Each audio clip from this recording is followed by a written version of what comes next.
we discuss Africa. We see what ails Africa. And today, this afternoon, we want to see whether Sudan will permanently remain a sick child of Africa. Is it a permanent sickness? Can we resolve the issues of Southern Sudan? Is it something that has gone wrong for 200 years?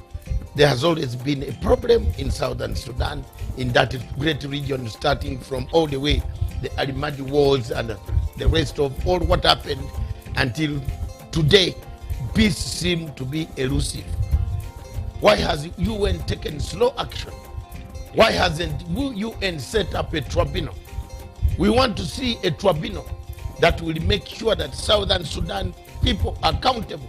Those who committed crimes against the human beings. 20,000 Sudanese perished. They are perished. They are not accountable.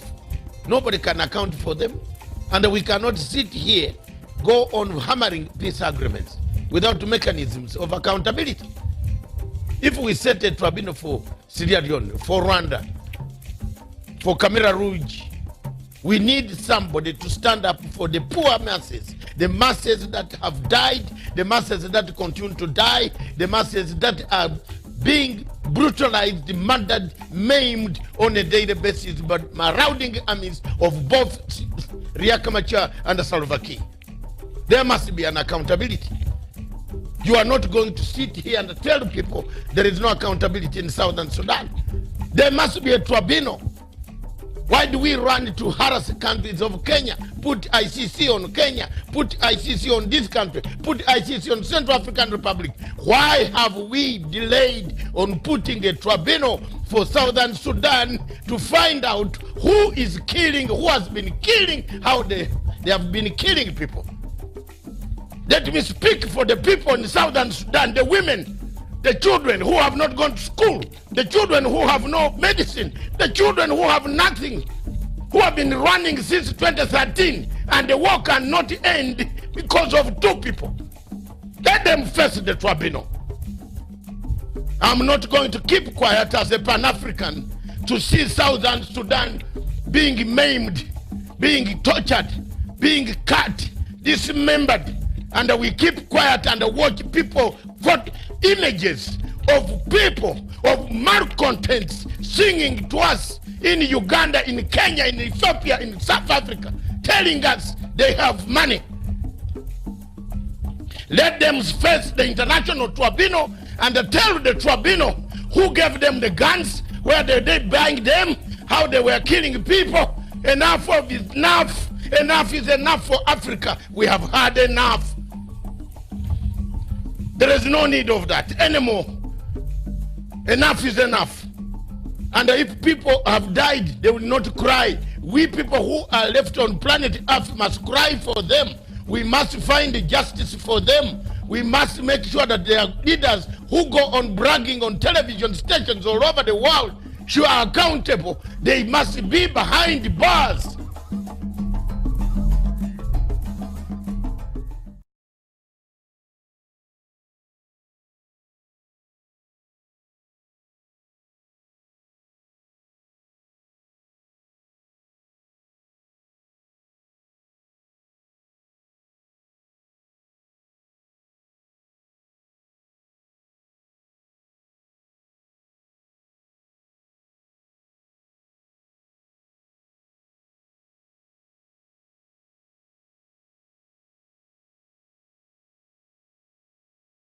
Watu wetu mumesikia nimezungumza ama hamjasikia? Na Mheshimiwa Rais amesikia ama hamkusikia? Na nyinyi wenzangu nimewakilisha ama sikuwakilisha? Nawashukuru sana. Gavana wangu nashukuru sana. Thank you very much. Mungu akuweke maalim. Ndio maana waitwa maalim. Hekima nyingi sana. Sasa nataka nimkaribishe the Deputy Governor of Turkana. Karibu Mheshimiwa Governor Peter Lusu. Yeah. Mheshimiwa Rais, ninaleta salamu nyingi sana kutoka Turkana. Waturkana wamenituma kusema ya kwamba usalamie watu wa Mombasa. Je, mmepata salamu hiyo?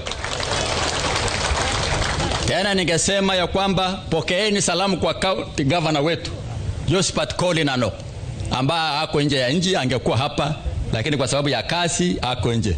Je, mmepokea salamu yake? Mheshimiwa Rais, yangu ni machache. Kwanza kabisa nataka kushukuru watu wa Mombasa kwa kutukaribisha hapa. Sisi tuko mwisho kabisa Kenya hii, na wakati tuko hapa tunaona kama sasa tumeingia Kenya yenyewe. Na ningesema tu kwa ufupi, kwa heshima yako mtukufu Rais, ya kwamba vile Waturkana wameamua kuachilia mafuta hii, tumekuwa na amani. Vile tulianza kwa ile trucks, mpaka sasa tumepata 200,000 barrels. Na hiyo Mturkana anahesabu hizo trucks ikipita. Moja imepita ni kama mbuzi moja ikipita, nasema hiyo moja mpaka 200,000 barrels.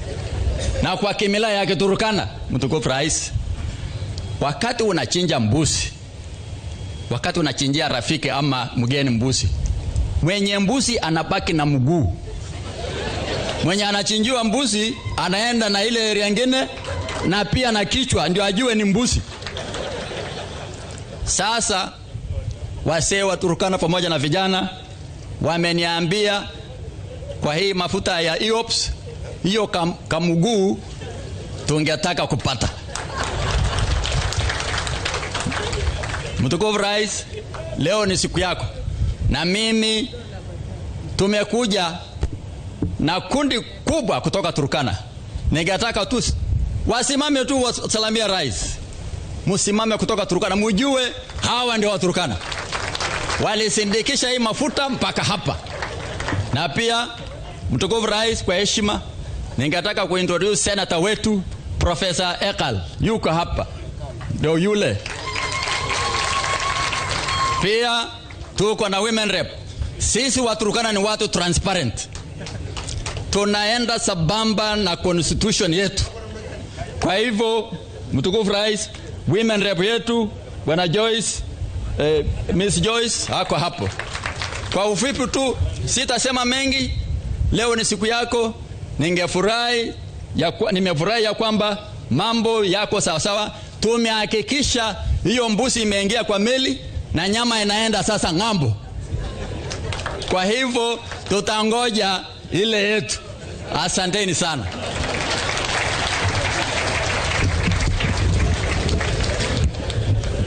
Naibu wa gavana wa Turkana amesema hatosema mengi, lakini amesema yote. Umemaliza maneno yote. Sasa nataka nimkaribishe gavana ambaye ni maarufu sana kwa msemo wake, kijana raundi. Ujui nyuma ni wapi, mbele ni wapi, molmol was. Gavana Lanyanga Puo, karibu useme.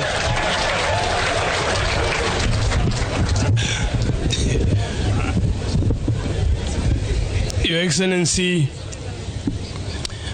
na timu yote ambayo imekuja hapa kutoka Kenya mzima, hata na mimi nimefika saa hii, Your Excellency, kwa sababu ya hii ishara kubwa kwamba Kenya sasa inaingia leak ya kupeleka mafuta na tuwe wasalishi ya mafuta.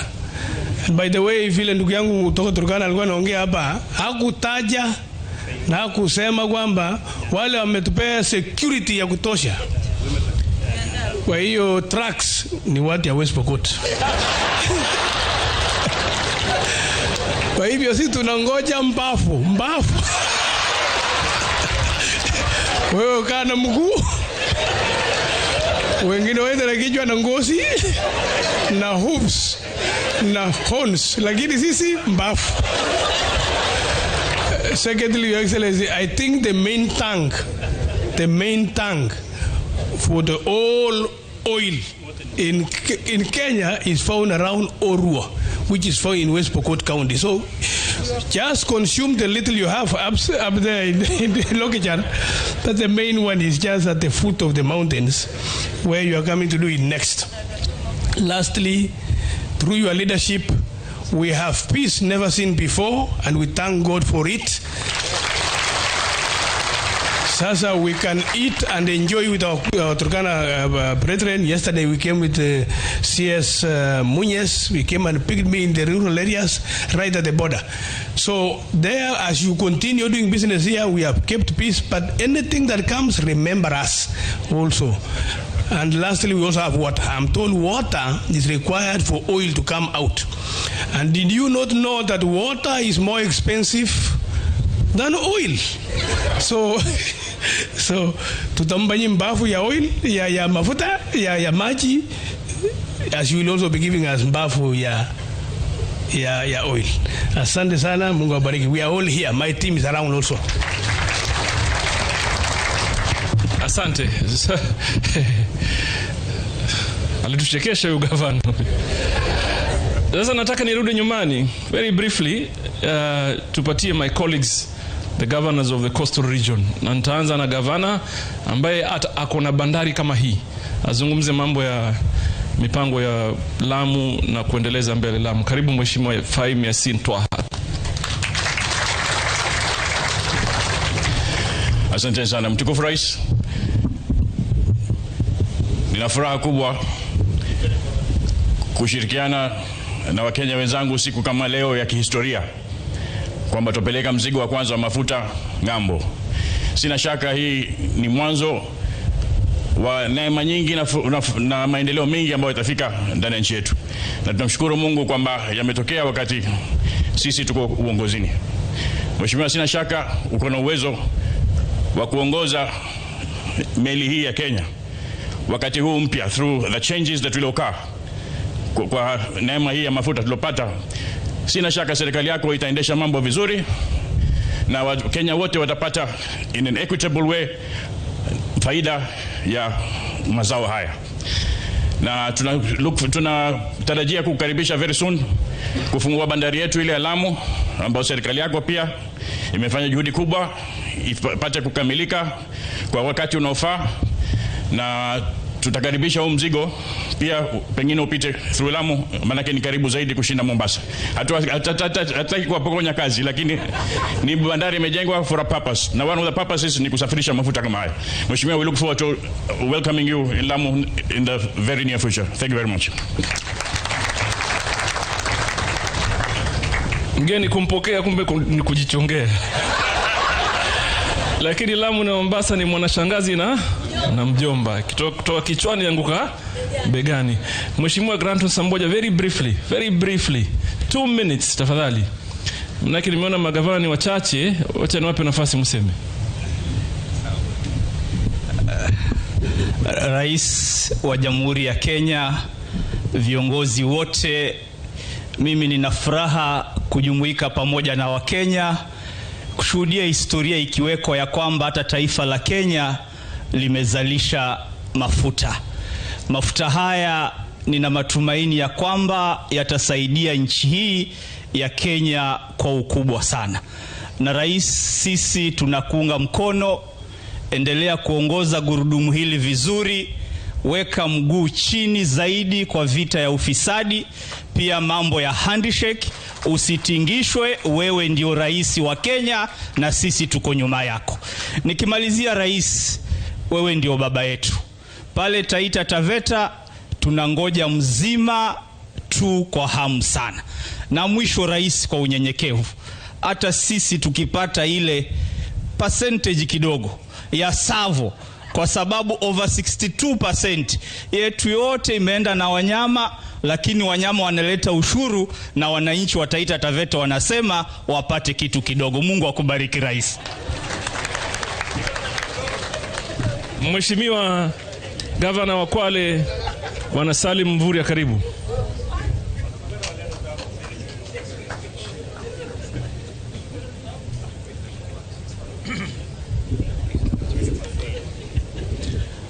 Mheshimiwa Rais, magavana wenzangu na viongozi wote na wananchi, assalamu alaikum. Basi kwanza nichukue nafasi hii Mheshimiwa Rais kuweza kupongeza hatua hii ya kihistoria ambayo kwa kweli imeweka nchi yetu katika ramani ya ulimwengu katika usafirishaji na uzaji wa mafuta. Hii inaashiria uongozi wako mzuri na vile ambavyo umeweka mipango ya kiuchumi. Kwa hivyo kwa niaba ya serikali na watu wa Kwale tumejumuika hapa pia kuhakikisha tuko ndani ya hii historia. Na jambo lingine la pili, Mheshimiwa Rais, ulituanzishia barabara kuanzia Kanana hadi Shimoni. Ningependa kukufahamisha barabara imekamilika, na sisi hatuna competition na Mombasa na Lamu. Ile tunauliza Mheshimiwa Rais, hizi bandari ya hapa na ya Lamu ina malengo yake. Ile ya Shimoni ni ya fish port, mambo ya samaki. Hiyo ndio tunangojea, na tuko katika mfumo wa blue economy. Na vile barabara imekamilika, Mheshimiwa Rais, tunajua hiyo ndio hatua ya pili, na tungetaka kuuliza kwa unyenyekevu tuweze kuharakisha bandari ya Shimoni. Lile la pili na la mwisho ni kwamba pia sisi katika Kwale tunazungumzia mgao wa mambo ya madini. Najua uliweka sahihi ile sheria 2016, lakini Mheshimiwa Rais, sheria ile haijaweza kutranslate into revenues to the county na kwa wananchi. Kwa hivyo hiyo ndio tunauliza tu hapo, tupige msasa na sisi tuweze kupata maini. Nimeona wenzangu wanatafuta mbavu, sisi nini ya madini ya baki Kwale. Kwa hivyo Mheshimiwa Rais, hapa nina viongozi wa Kwale ambao tumeandamana na wao.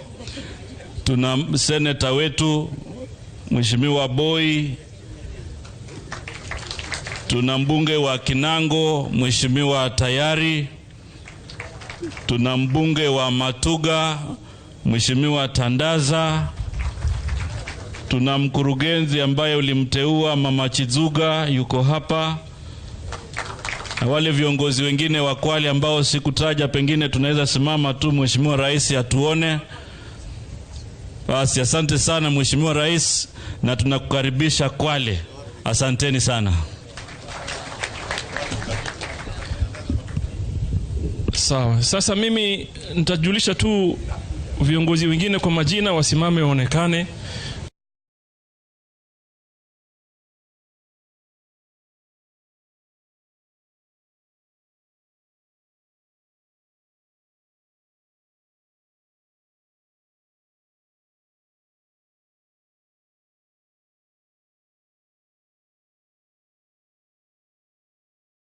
Tayari ametajwa Senator Boy, Juma Boy, Senator wa Kwale ametajwa. Mheshimiwa Kamoti, mbunge wa Rabai. Our dearest sister Daktari Naomi Shaban, mbunge wa Taveta kutoka Turkana, tayari ametajwa. Senator Boy, Juma Boy, Senator wa Kwale ametajwa. Mheshimiwa Kamoti, mbunge wa Rabai. Our dearest sister Daktari Naomi Shaban, mbunge wa Taveta. Captain Ruwaida, mbunge wa Lamu. Dr. Pokose, naibu mwenyekiti wa kamati ya energy, sio? Karibu Mombasa. Dada yetu Mheshimiwa Gitau, women rep wa Nyandarua. And then Joseph Manje kutoka Narok, Kajiado North, sorry. Na finally Kasim Tandaza, mbunge wa Matuga. Na Ken Chonga. Ken Chonga yuko hapa eh? Hey, mtu wangu yule, mbunge wa kwangu yule. Na Mheshimiwa Mwadime, wewe Marmunyi klasi kwa niuza tu nikwambia majina uandiki yote vipi? Huyu Omari huyu ana shida huyu. Mheshimiwa Mudhama wa Lamu East, right? West. And Mheshimiwa Wangari kutoka Kigumo constituency. Na Balozi Balozi Sophie, of course, it's good to see you Balozi. Haya, tumemaliza. Acha niseme yangu. Mheshimiwa Rais, Mimi nimefurahishwa na political mood here today. And I must acknowledge it. There are issues, but people can come here na wakuzungumzie na usikie. What I want us to do, watu wameomba hapa miguu, wameomba mbavu, maini ya Kwale yatachukuliwa, sisi tutaka shingo tu. And I want to explain to you how we can get that shingo bila kumuumiza mtu wa Turkana ama mwingine. Your Excellency, this constituency here called Changamwe for long has hosted the oil refinery. Sisi we believe katika hali ya uchumi, you have to find a way continuously to diversify the economy. We cannot stay stagnant. Hatuwezi kukalia pahali pamoja.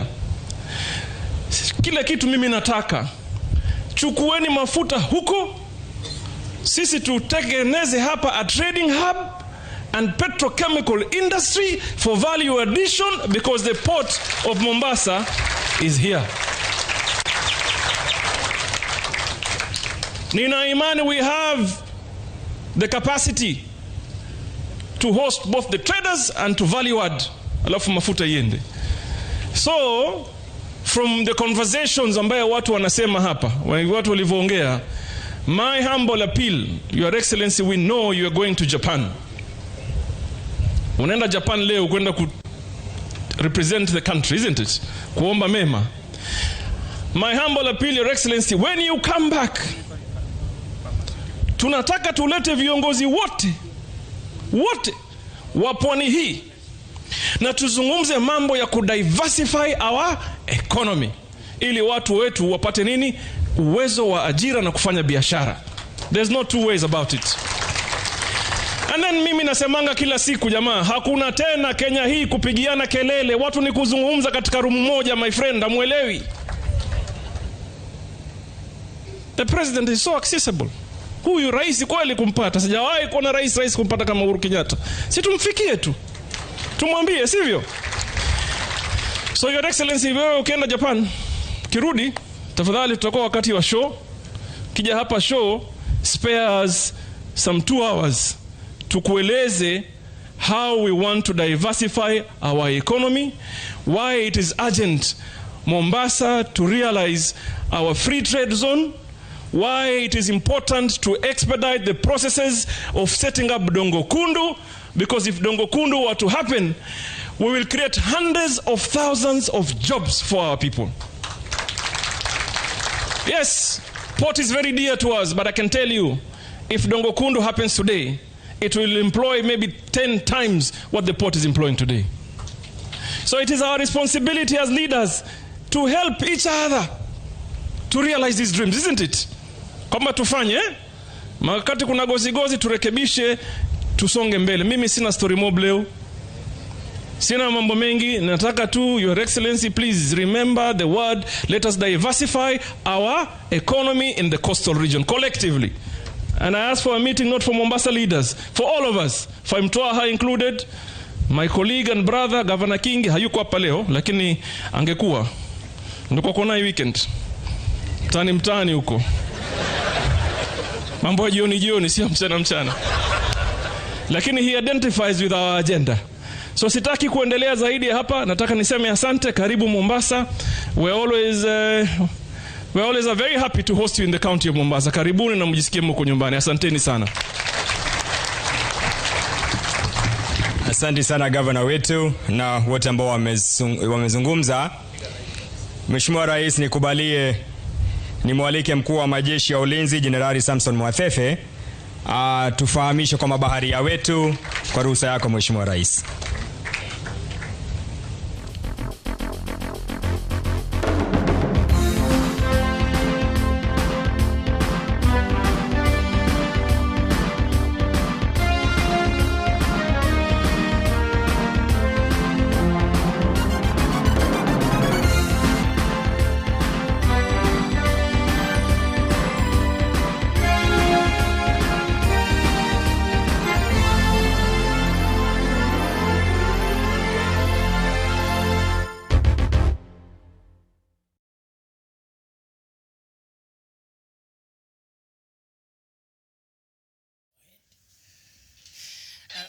A very good morning to you, and we are glad that you could find time to join us this morning. This is another edition of Good Morning Africa. I've been away for quite some time, taking care of some businesses, but I'm back, and I'm glad to be here. And with me is none other than the good Dr. David Matanga. Good morning. Good morning. Thank you very much. Welcome back, Miriam. Thank you. I would have said right from the coast. We are broadcasting live when you see us from both the coast and back in Nairobi. Good morning wherever you are. Good morning in Africa. Good morning. This show is back with a big bang after a long time of other activities. Welcome back. Thank you. Yes, thank you very much. This morning, we shall be looking at the legacy of President Uhuru Kenyatta. Of course, this legacy goes with what you have just been watching, where President Uhuru Kenyatta is commissioning the first consignment of oil that has come from the grounds of Kenya. And then we shall also be looking at the anti-corruption crusade that saw last weekend heavyweights in industry picked up. Do they declare soft drinks instead of alcohol? If evidence shows it was soft drinks. The stamps, if you are given stamps for alcohol, then you manufacture water bottled soft drinks, then declare the stamps. So the person is not Yes. there. So for 4 months, the special branch, the intelligence, the ESC were in the factory. They were employed as workers. They worked. They also recorded all events that were taking place. So I think we leave it to the courts, but Mama Tabita has a problem to explain because millions of bottles were manufactured but termed as soft drinks. Okay, because I know the company manufactures water. Yes. Not wrong. There's a new water bottle that actually was disguised or guised as water, but it was in it they manufactured more bottles of So alcohol. They did not get the permit to do what they're doing. No, they had the permit, they had the stamps. You see, for those big companies, they are given stamps. So once you manufacture 1 million, you pay for those stamps. Yes. So you return these parts, you tear off and return to the commissioner. So what they did, the commissioner saw the number of bottles is not moving, Oh, yes. but the number of water is moving faster. all over the shelves. Yes, Supermarkets everywhere. Yes. Yes, being manufactured more in soft drinks. And that's it, I think when they, That prompted them to set the yes, for investigation. then they sent the people. There were many people who were camped there for almost 3 months. We working as workers. Some of them were, when they know they are going to go back home, they just misbehaved and they were sacked. But they have got their reports. So it is an interesting story. And she has a case to answer. Yes. A very serious case to answer, and several other cases. So they will sort it up in court. But all in all, it shows there must be a system on how to arbitrate. Arbitration must be there in these customs and the billions. You know, when you talk about 14 billion, It's a lot of money. it's not simple money. Some of these companies that might close down for being asked 14 billion, or for example, 41 billion. I'm getting so much concerned about this question of the one. Last weekend, I lost a friend Oh, sorry. who was an engineer in one of the hotels in Nanyuki. I'm getting very much concerned. But I wouldn't like to say it here. Let me keep quiet because as I was talking, something has just clicked in my mind. Yes. The 41 billion Humphrey Kariuki. Yeah, the taxes. Eh, And last year, KRA gave him a certificate for paying tax. Yes. So what is the problem? Under declaration. The problem is under declaration. If you have Yes. You have hotels, and the hotel is making money, and you under declare. It is. It is very interesting. You see, there's something. Let's pick it is. I'm told they are charging more people on the dam money. Another dam. Not the A and K. No, not A and a K. This time, not Eroro, Araro, and a Kemeroro. But this time it's Itari Dam. Itari Dam. It has brought down 2 ministers. This week they will be arrested, charged in court. There is enough evidence. There's no more investigations. I think they had concluded the money was lost. And that guy, I told you that Italian guy is going to bring so many people down. Yes. The guys in Italy situation, did they see this coming, or they just did the things that were not supposed to be done? Then we shall look at the legacy. We have looked at the president became so holy in the last 2 weeks.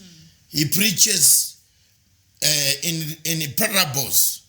Just like Jesus. The president. Yes. He's preaching. He says, please. He's spewing wisdom. Yes. Be like that, but remember this. So the whole week was a religious week for me. And it's good you have come back. You can take it over from me from there and continue preaching. Yes, and I don't know, during a marking of 41st, was it the 31st anniversary? Late president, 41st anniversary, the death anniversary, yes. And the president came out and said, you know what, this is the last time it's going to be a national event. What do you make of that? Because the people were making it looking, they made it as if the president, this is a special group who should be celebrated. Money is wasted on celebrations on that day. People go and sit down and eat food to remember the founding father. The president said it will be done as a family. Okay. Yes, he has made Kenyatta made his contribution. Yes. Kenyatta made us, some of us, have bases here to fight Idi Amin. Kenyatta is a Pan-African. Some of us supported the son because of the gesture we got when we arrived here as younger rebels, going into Tanzania through Namanga, to go and recruit as army recruits to fight Idi Amin. If it was not the late President Kenyatta, it would have not been possible for us to stage a very serious fight against Idi Amin. He contributed towards the liberation of Uganda in his own ways, although the ways were not the same as Dr. Julius Nyerere. He made his contribution. He did. And some of us who were here in Nairobi in 1978, when we came, we were young. We didn't know what to do. When River Road was River Road, the best place where you can go and eat food. Mulima na chapati na mulima. All these things, we owe quite a lot to the late president. And whether people here in Kenya like him or they don't like him, for us, we like him. And of course, his contribution to this country. Yes, to the entire African continent. We can't wish Nobody that away. Yeah. is saying no. Yes. So, let's move on. I think we've seen quite a lot of things, cartoons being drawn around. People saying some of us are guns for hire. You have seen that one. It's a very interesting. Somebody say that. Yes, there is a cartoon. I don't know why you have not brought it up, but I want to thank them for making sure that it's not only me, it's Atwoli, myself, Orengo, and Kutuni, and the governors of 001, and another man, I don't know what he is in darker glasses. I don't know. Then myself, a poor person, added in a group of very influential senior people in this country. I don't know why, but whoever was doing it, thank you very much for that. I do all these things voluntarily. I support Uhuru Kenyatta voluntarily. If I don't support, I close this place and don't support. He's not going to harass me why I'm not supporting him. Therefore, it is up to you to make your conclusion. It is not me to make your conclusion, but it is very desperate for Tanga group to Tanga like that and go too below the belt. We are not making any money out of supporting Uhuru Kenyatta. We are in any case spending our money to support without money. That's you see the type of cartoon that is there. I think that gives you a glimpse. I don't know who this guy is. Who is this guy? Is he the director of DCI? I think so. Who is this guy with a chain? Oh, Sonko. So you, Sonko... Yes, it looks that it's Sonko. Sonko, Governor Hassan Joho, Atwoli, Kutuni, Orengo, Matanga.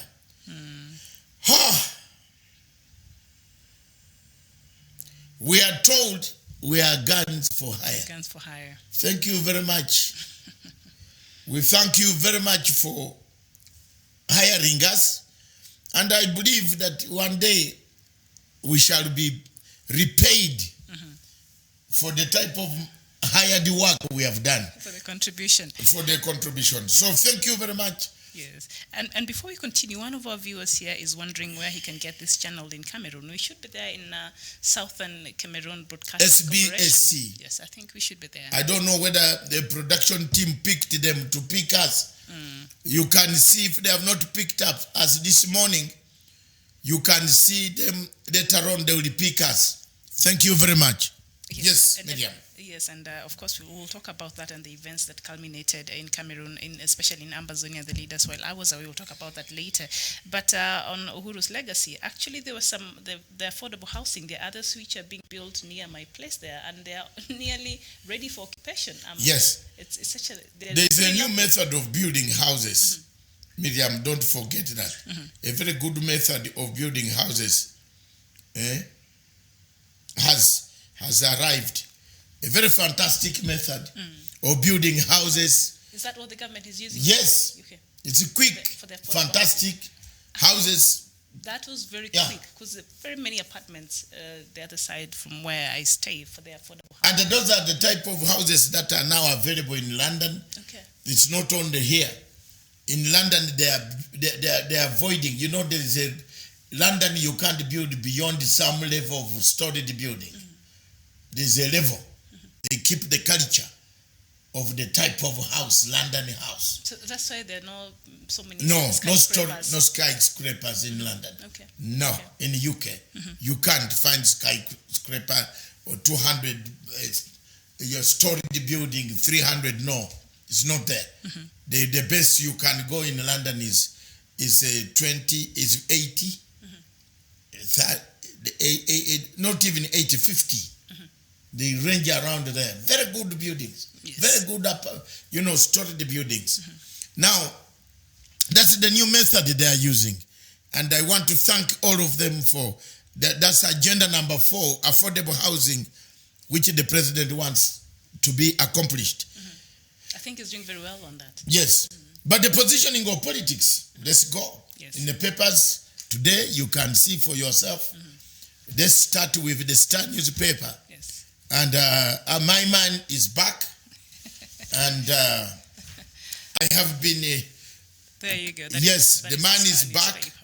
And I have been told that someone has just written and said, you can imagine Matsanga supporting Raila Amolo Odinga. There is nothing wrong. I mean, Raila Amolo Odinga is a Kenyan. He can take anything, he can do whatever it pleases the people of Kenya. My main situation is done. My fight was to make sure that Uhuru gets it. And when Uhuru decides to give a backing to somebody else, and on the principles of BBI, President Uhuru backs. As you can see, Uhuru backs reform as Raila warns yes. Baba is back in full swing here. Yeah. Uhuru backs reforms. Yes. So if President Uhuru backs reforms, I cannot oppose him. Because I am one of the few people who pleaded for these reforms of a strategy, a redemption strategy. It is here. I have to support him. Whether you want to kill me, but I'm sorry, I will not hang myself. I will wait for your bullet. But I have got to be honest. I will support him on the BBI. If you defeat us in the poll, let's see. Yes, that is, no, that's now, time has come to tell these guys the truth. Let's go. Let everybody go for the referendum. If the question is set, let's see who will not be with us. Because we are reforming. You cannot say punguza muzigo only. You have to punguza muzigo by giving a good electoral system, proportional representation, Miriam. That will deliver Kenya out of the quagmire of 5 years cycle of violence. That's what I'm looking for. If you bring me that question, I will even use all the resources of mine, also help Uhuru Kenyatta and whoever is on this side, who is campaigning for changing a system that will permanently leave Kenya a united state, not a fragmented tribal chauvinism, that we see that two tribes can now hang on power without surrendering it to other tribes. Me, I have nothing to say. I have nothing to hide, man. At my age, I have said the truth. You cannot have the same tribe, another changing tribe from tribe. No. Let other people test the leadership and let people in Kenya know whether those people are capable. For us in Uganda, we have got full throttle. We have got everything. Northern has got it. Bantu got it. That's why we don't talk about tribes. We only we have deficit of democracy, which lacks in some parts of my country. But as far as tribalism is concerned, Uganda is not tribal. Yes. Uganda is not tribal. All tribes in Uganda have tested power. Yes, including now the smaller one of Museveni. Oh, Museveni is... yes, the Banyankole. The small one. Yeah, they have now tested power. Which is the largest? Baganda. Okay. They were the first to test power. Mutesa was the first president. Yes. We have got several prime ministers from Uganda, vice presidents, every time. Then northerners came. Those are the two main tribes, Bantu and Nilotics, the Luo. In our country, that's how we have stabilized tribally. We have a problem of democracy because of our background. The democratic forms have been tampered with. The democratic structures are non-existent. Tampering. Yes. No, not tampering. Yes, tamper them with some security and harshness military. Yes, which is normal. Militarized. Ugandans are not managed by mouth. You can manage Kenyans by mouth. But Ugandans are not. You need to tamper something. Some hot soup. Hey. Just remind our viewers, you mentioned, I think you told me a few months ago that actually in Parliament, the military is represented. Exactly. In Parliament. To cater for all institutions in our country, we allowed the military to come. The military to come and be part of the Parliament because they can't make a coup. Have you seen how this guy has stabilized this country? Is it stability or paranoia? It's not paranoia. You cannot make a coup in Kampala. Because the military is they will hear. Yes. They are inside. Okay. So in Parliament, the constitution was made so well that they have slotted in military men listening to we. This constitution that they do not want to amend. No. To make changes. No. The white change. The only thing that can change in the Uganda constitution, Miriam, that now you have brought it, yes, is the term limit. To return the term limit. Which will not be returned unless... No, even if you return the term limit now, why people are making silly noise? Even if you return the term limit now, okay, Museveni will say, okay, you have now returned the term limit. That's a new constitutional dispensation. Therefore, he can seek another term limit, another 10 years. That's it. So why can't we give him, let him get tired somewhere? This is my reasoning. The president will get tired. That's a soldier. And soldiers never get very tired. Yes, generals just retire. At some point he'll just, yes, generals don't die, they retire. And even the 10 years. So President Museveni at a certain stage, you see, when I talk like this, people get annoyed with me. Some of them call me and say, oh, now you are Museveni. No, but the truth is that, let's reason it nicely. The man has also done some things which are good in that country. You can't just wash him away. Like the way Besigye wants to say, he wants to make everything change. Everything. You want to sweep. What will you do? What will you do to these tall guys in Kampala? They are there. They have made their contribution to the country. Yes. You are not going to kill all of them. You have got to keep them within, work with them, talk to them, engage them for a better Uganda. That's me. That's my position. Engaging them for a better Uganda, stability, to acquire stability. Because democracy did not tell you can only obtain it when you have won. You can also obtain it when you have lost. That's my reasoning. Because Besigye did not study political science. He studied medicine. That's why he's confusing two things. He better leave us who studied political science to talk about the subject we know. I am not going to... You can't treat Uganda like you are treating a patient with medicine to cure. You must treat Uganda with a soul. Ugandans have souls. We have the heart, the soul, the legs. We want to see. We want a stable Uganda. We want a Uganda that is stable. We want a Uganda that can deliver. We want a continuation, a Uganda without tribalism. And a transition that will not... Exactly. A transition that does not bring wars. Yes. I think that is very important.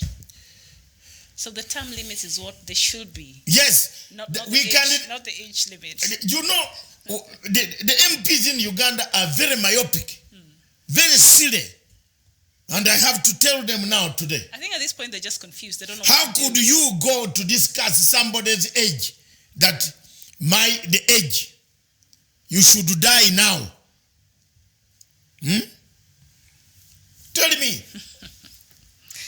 That discussing Museveni's age was useless, the most useless, you know what, emotion that ever came to our parliament. And it was defeated. The MPs are not God. Has Museveni told them he's sick? Has Museveni told them he's bankrupt? Has Museveni told them he's senile? No. Have they called God and asked God, is he going to die tomorrow? You see, you can't discuss a man's age. Discuss his ideas. Criticize his ideas, but not his age. This is where we are getting it wrong. So do you think if somebody should introduce a motion of term limits, it exactly. can garner support in Uganda? It will get support from all of us. Why have they not thought about it? They saw that one. They were beaten by the game. Museveni, if you say you introduced term limit, was it 2018? Let the motion pass. Then it means now the constitution changes. We go back to election. The president stands for the term. This is French constitution. Yeah. You see what is happening in Kenya, why people trousers are not in a good place. They are not tied properly. Ruto must be shaking in the trouser. If this BBI goes through, there is a problem. Houston, What kind of problem is worrying? Can I talk Mr. to you Ruto? about it? Please do. If this goes through, and then they say they want a Westminster system of governance, then you have to call for a fresh election. With a prime minister. With a prime minister. There you are. You go there, you work. And there you can't beat Raila on votes. Whatever Raila will join hands with is the winner for this in this country. I'm telling you. So the biggest party in the parliament will win the prime ministership. The biggest party in parliament. Yes. And they can now select also the president. Ceremonial. Like, does that mean like So that part like South Africa, the selecting of the exactly. I think that's what we go to that is what the people want. Is there any war in South Africa? Is there any war in South Africa? These people who are making noise. Maaki ya Mungu murudi kwa kitabu musome.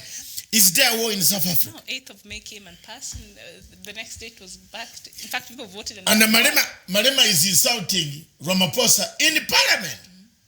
There is nobody. But he's not protesting about No. the votes in the streets. No. What the BBI, and I'm telling these guys, I hope they are listening today. Tanga group, listen. The BBI is to cure that problem. But it will not cure their problem. So that is what. No, they are not interested in curing their problem. They are curing Kenyan problem. Yes, the and that the biggest problem of Kenya is killing each other after every 5 years. And telling the mortuary attendant in the city mortuary to extend space. That's the biggest problem Kenya has. The mortician goes on cutting too many people during the election years. Very sad. We lose so many people, younger people. People are gunned down with tear gas because of an election. So believe me or not, you will not defeat us on that.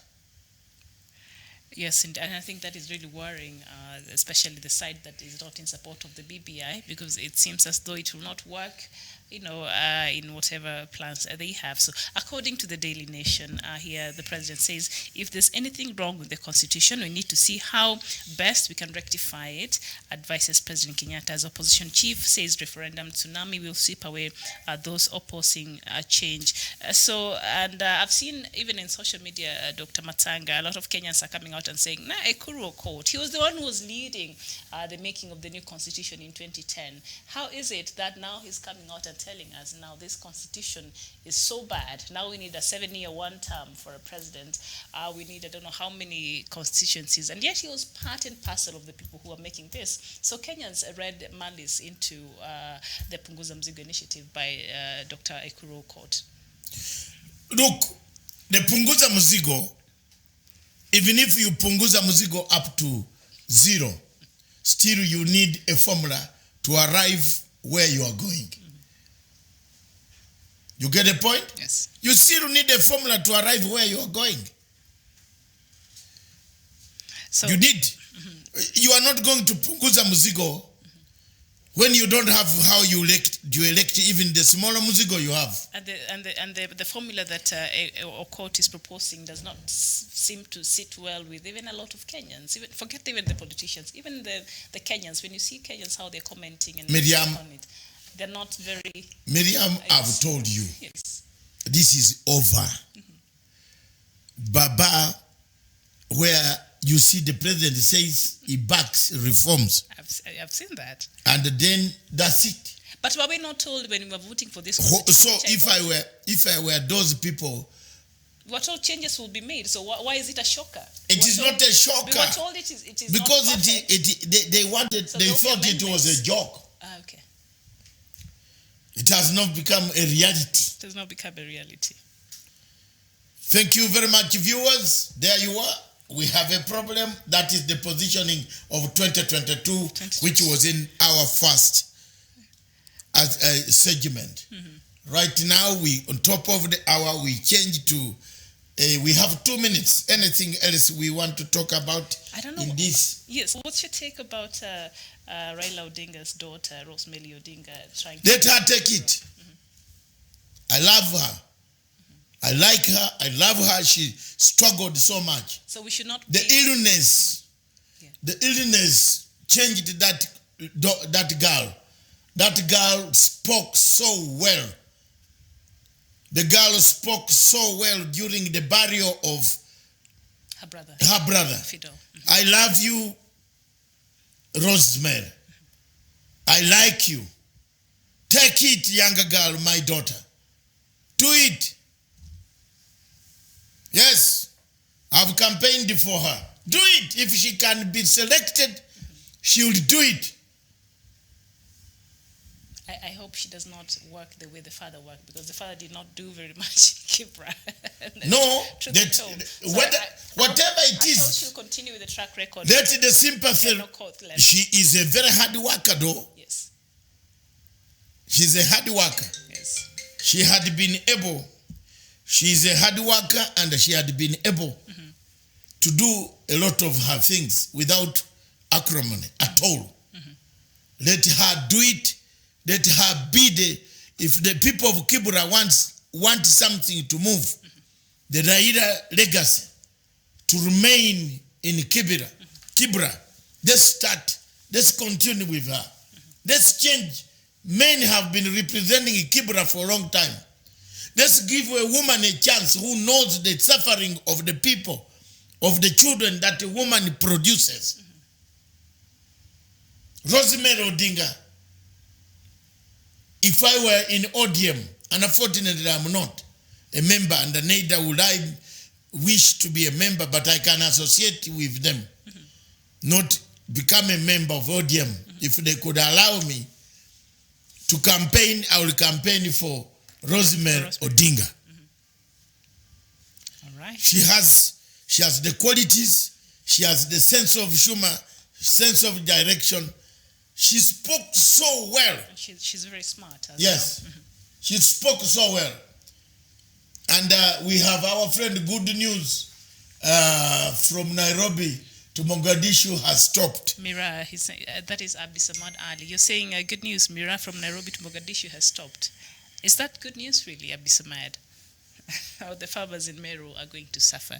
I thought it stopped some times back, so there you go. I don't know how that is supposed to be good news, but hey, good morning to you and thank you for joining us. Actually, it's afternoon now. And yeah. John Paul, you're saying, Dr. Matanga, please turn your attention on Nigeria. There is too much smoke.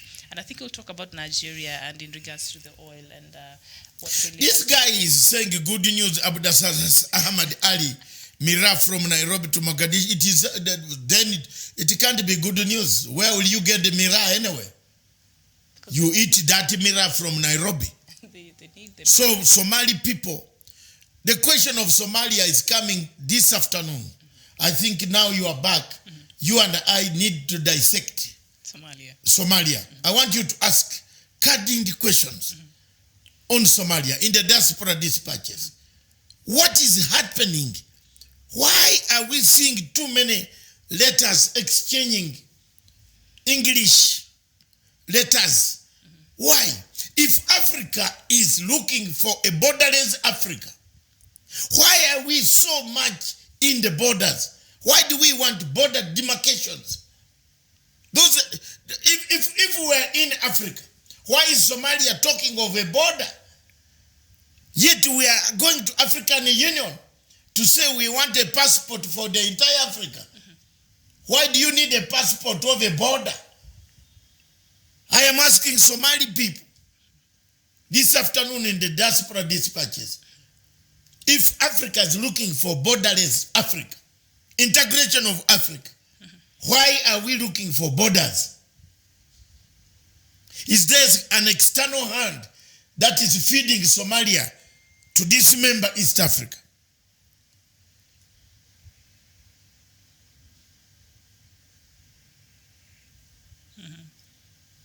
You see?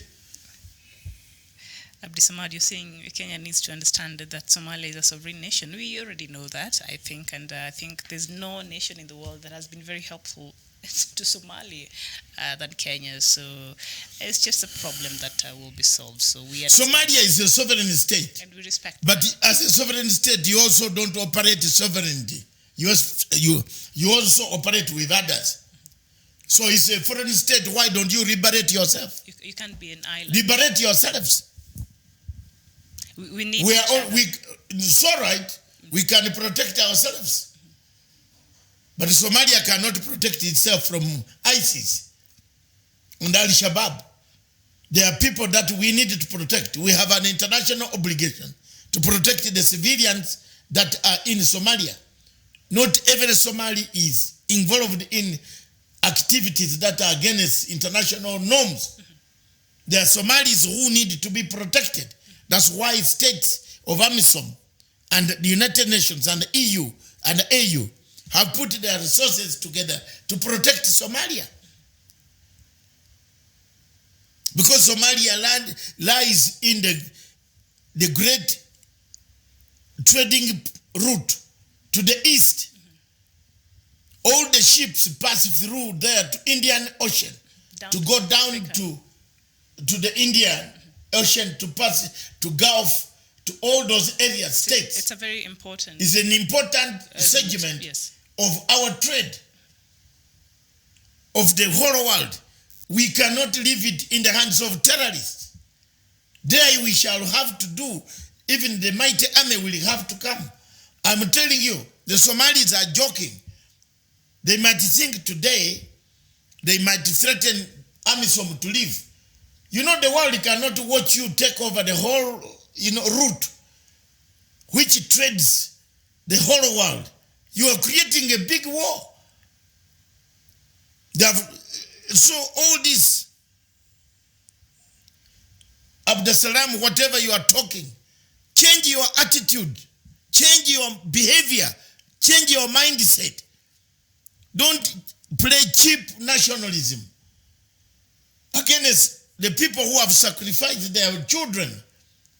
We have sacrificed our brothers and sisters into Somalia. We have no regrets. And we've paid the price back here with the attacks that we're getting. Why are people coming to throw grenades in Nairobi? Bombs, killing us, taking our buildings by hostage? Because we are in Somalia. But they do that because they want us to leave Somalia, so that they occupy Somalia. But international rules, the law, the integrity, the security, international security, for anybody like a Famijo to go to yap outside there, not knowing that there is international law. Somalia lies in international security zone. It is not only Kenya you are touching or you are attacking. You are attacking everybody. You are actually destroying international peace. Any ruling that comes out of that place is null and void. Yes, because it will mean that we now go back to partitioning Africa afresh. Let's look at it in the afternoon. Have you seen interesting things coming now? All right. Are we re-evating the 1884 Bismarck? 1884 Bismarck partitioning of Africa? Do we want to repartition Africa? I'm asking as an African.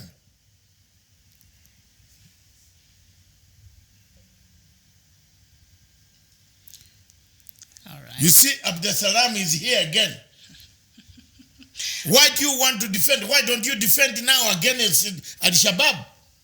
They killed the mayor, and I think now they have a new mayor. But Abdi Samad, they went and killed the mayor. They have brought another mayor who is a very bad. His background of the new mayor of Mogadishu is worrying. Abdesalam, I don't know how you are living in Abdi Samad. In Abdi Samad, how you are living. A sleeping lion is still a lion. Okay, you remain a lion. But also chase those who have come in like Al-Shabaab. Don't target Kenya or Uganda. Target the men who have made you to look like the real enemy of the real enemy of Somalia is not Kenya or Uganda. as we only want the best, I believe, for Somalia, and stability for Somalia is very important for the rest of Africa and indeed the world, because it's very pivotal in terms of trade, as Dr. Matsanga has just explained. So we want only the best for Somalia, I believe. So yeah, and we'll talk about that in the afternoon. We'll talk about that in the afternoon at exactly 4 p.m. All right. We give it 4 p.m. Okay. Will you be here or you are going to school? You are on holiday. No, I actually have a test on Wednesday, but it's okay. Oh. Holiday perhaps at December, but that's fine. 4 and then we finish at 5. No, 3. At 3. Let's put it at 3 p.m. for the sake of my partner who has come back. Yes. And by the way, you look very fantastic. Thank you. Now you take over the fort and I also go for the holiday. Don't I deserve? Yes. Yes. All right. Thank you very much, viewers. And now we turn to Miriam for the African news. Yes. Then later on, our topic of the day today is very crucial topic. Is oil a curse to Africa? Yes, indeed. And we have a case study countries. We look at Libya, and we also look at Nigeria, and we'll also look at Gabon, and indeed South Sudan, and then Kenya and Uganda. Plus Equatorial Guinea. And Equatorial Guinea. Which we shall look at. Is oil a curse to Africa? Oil has made Middle East rich. Dubai, which we go there every day, everybody wants, every girlfriend, every housewife, every boyfriend is asking the girlfriend. To take them to Dubai. Yes. But you don't love Dubai. No. Stop. Abdul Salam Ali says, I agree Miriam is very beautiful and logical. So you mean I'm not logical, Mr. Abdul Salam? I don't think that's what he I don't know what you meant, but you better tell me. No, you're logical. Abdul Samad, please don't start fire here. You don't start a fight. But thank you. And Miriam Miriam is beautiful, logical for Punchline Africa TV. She's back to be here with us. And we are doing a service to the Pan-African groups. Yes. You missed quite a lot. By the way, before you go anywhere, I want to take this opportunity to thank the President of Democratic Republic of Congo. I want to thank the Chief of Staff of the President in the Democratic Republic of Congo, who actually sent me a full list before it appeared in the press today. On Thursday night, I had a program on Congo. I don't know whether you watched it. The Punch. The Punch. I think I was in class then, yes. Congo, the Democratic Republic of Congo. I put them on pressure. I hammered points. They have now come out. I said there was no cabinet there. 9 months, Mr. Tshisekedi could not have a cabinet. Yes. Because Mr. Kabila is pulling from behind. He's pulling the strings, yes. Yeah, and I said, Kabila, please grow up. But he's having 60%. Give me today the element of pride. I actually have the news here. Yes. He set up the cabinet. A cabinet is set up. 3 days passed. But thank you for listening. How has the country been running without a cabinet, ministers? I wish you had watched that. I explained it on Thursday. A country running without ministers is like a plane running without a pilot. True. Congo was in a state of quagmire. Insurgencies beginning in the east. Rebels are regrouping to destroy that country. The biggest enemies have again regrouped and agreed through source of still way of arming the rebels in the Eastern Republic of Congo. But I want to thank Tshisekedi for one good thing he did. He has named the cabinet. He has, yes. Yes, I was sent that, and we are watching you, Congo.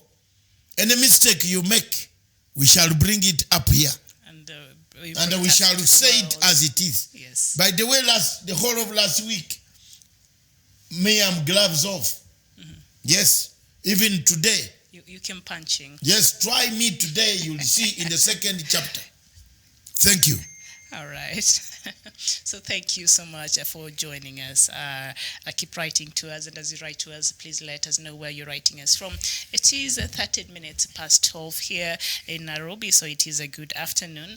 Let me just keep bringing you up to date with what has been happening across other countries in Africa, and then we'll come to our topic of the day, which is oil occurs to African countries with a case study to a few, perhaps about 5 African countries. But right now, let me just let you know what's happening in Africa this afternoon. And we start with Burkina Faso, and the president of Burkina Faso has said that the international community needs to focus on ending the instability in Libya in order to stop terrorism spreading across the region. Speaking at the G7 summit in France, Marc Christian Kabore also said that to bring peace to Africa's Sahel region, the international partners need to invest in development as well as in a military solution. Since the overthrow of Libya's long-term leader Muammar Gaddafi, 9 years ago, weapons looted from the North African nation has been used by jihadists and militias across the Sahel region, and the insecurity is getting worse every month. And then we go to Congo, and the Democratic Republic of Congo has announced a coalition government 7 months after the inauguration of President Felix Tshisekedi. Mr. Tshisekedi, son of the late veteran opposition leader Etienne Tshisekedi, won a bitterly contested election in December, marking the first peaceful transition of power since the DRC Congo gained independence from Belgium in 1960. And in Sudan, a state of emergency has been declared in Sudan's Red Sea state after ethnic violence left at least 16 people dead. The country's new interim government has also dismissed the government of the eastern state and the regional security chief. It is not clear what caused the clashes which raged between the Bani Amer and Nuba groups in Port Sudan from Wednesday until Saturday. And still in Sudan, Sudan needs $8 billion in foreign aid over the next 2 years to cover its import bill and help rebuild its ravaged economy after months of political turmoil, its new prime minister said on Saturday. Abdallah Hamdok, sworn in 3 days earlier to head a transitional government after the ousting of veteran leader Omar al-Bashir, said up to $2 billion of foreign reserves deposits were needed in the next 3 months to halt a fall in the currency. And we go to Tunisia, where Nabil Karoui, the Tunisian media mogul, arrested on charges of money laundering and tax evasion, remains in the race for next month's presidential election despite his detention, an electoral official has confirmed. Karoui, 56, owner of the Nesma TV channel, is one of the frontrunners contesting the presidential election following the death last month of 92-year-old President Beji Said Essebsi, the first head of state to be democratically elected in Tunisia following the popular uprising of 2011. And we move to Niger, where a night raid blamed on Boko Haram has left a dozen villages dead in southeastern Niger in the frontier with Nigeria, according to a local official. The attack happened on Friday night in the border district of Geskerui, in the latest heat in the Difa region near Lake Chad, which is crisscrossed by fighter groups and traffickers. And we come to South Sudan, where the National Security Service has released Michael Christopher, the editor-in-chief of the Arabic daily newspaper Al Watan. He spent 39 days in detention at the National Security Headquarters. And still in South Sudan, members of parliament have now allocated 1 billion South Sudan pounds for the immediate purchase or lease of a plane for President Salva Kiir. This was resolved during the passing of the 2019-2020 fiscal year budget on Wednesday at the National Parliament. Last week, the Specialized Committee on Finance and Economic Planning suggested that President Salva Kiir should be bought a plane. Since the declaration of independence 8 years ago, the president has been flying with commercial planes. And in Ambazonia, the detained leader of the Cameroon resistance movement, Maurice Kamto, as well as his allies, could be handed a life jail sentence like the Ambazonian leaders, the French lawyers fear. Maurice Kamto is said to appear at the Yaoundé Military Tribunal on September 6th, and the same court that recently sentenced the 10 detained Ambazonian leaders for life. This has left the French lawyers of Maurice Kamto worried, as they have written to the French Minister of External Relations for a diplomatic intervention. And we end with the Biafra land, where the indigenous people of Biafra on Saturday said the most urgent task before its members presently was the liberation of Biafra and its people from repressive and unbecoming government. A statement by the Director of Media and Publicity of the group, Emma Powerful, quoted the organization as saying that nobody could stop the group from actualizing the dream of Biafra. And that is the latest from Africa this afternoon. Thank you so much for joining us. So now, Dr. Matangano, last week, of course, that shocking, ruling that was given on the Ambazonia leaders. First of all, it was illegal. Yeah. A civilian should not be tried in a military court. Yeah, but they even did it very late at night. Yes. 5 a.m. in the morning, they sentenced them. It is Africa presents sadness. Mm-hmm. Some parts of Africa are really black, as we are. We are called a blacker continent, a darker continent. So this is really dark. It is dark. Yes. It's beyond the darkness. Mm-hmm. These guys sit at night in a military camp. A civilian in at night, court, and they fear people going to demonstration. Mm-hmm. They sentence them very early in the morning at 5:38. 5:38 a.m. Yes, I still have the time. #5:38 of Amazonian time. This is the Africa we have. Mm-hmm.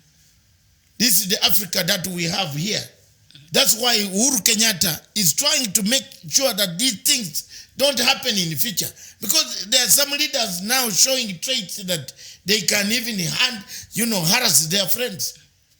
If you see the type of people who are against Matanga on Facebook, if you give them power, I don't think I can even speak here for a minute. They'll take you to committee. No, they will take me home. They'll take you home. If they are telling me when they are not in power, then what type of leadership is this going to come to power? We are trying to get Africa free trade, free travel, free transfer, free sleep. You can go to Egypt and sleep over a tree. Then someone in Kenya is telling you to go home. Doesn't it shock you? Sure. And the people who are telling you to go home went to study in Britain. Britain was not their country. Then they tell you to go home. This is the Africa we have. A bad Africa. And in fact, a bad Africa is that one when you allow such people to come to power. When we see them now, they don't want you to talk about the wrongs. They can kill you in the future if you give them power. And that is going to decampaign most people in this country. Because if you are talking like that today, what about if you are handed over power tomorrow?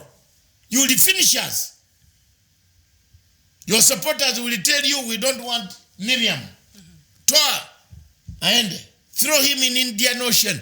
Mwaga, aende. So this type of talk, how do you sentence people at night? 5:38, you hand them not even a life sentence without parole, without even, any other alternatives. This is the Africa that we have. Fred Mbogo, Frederick Njeru is watching from Nairobi. Thank you for watching. Thank you very much for watching. We want to come to the subject which might interest Frederick Njeru, the subject of oil.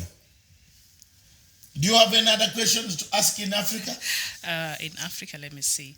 Of course, South Sudan. That one I told you. They want to buy the president a plane. It's very sad that President Salva Kiir. Why do you think of buying President Salva Kiir a jet? And not, why don't you use that money to finish the war first? The peace process. And when we talk about the oil, I think we look at South Sudan and how much it has mismanaged the money.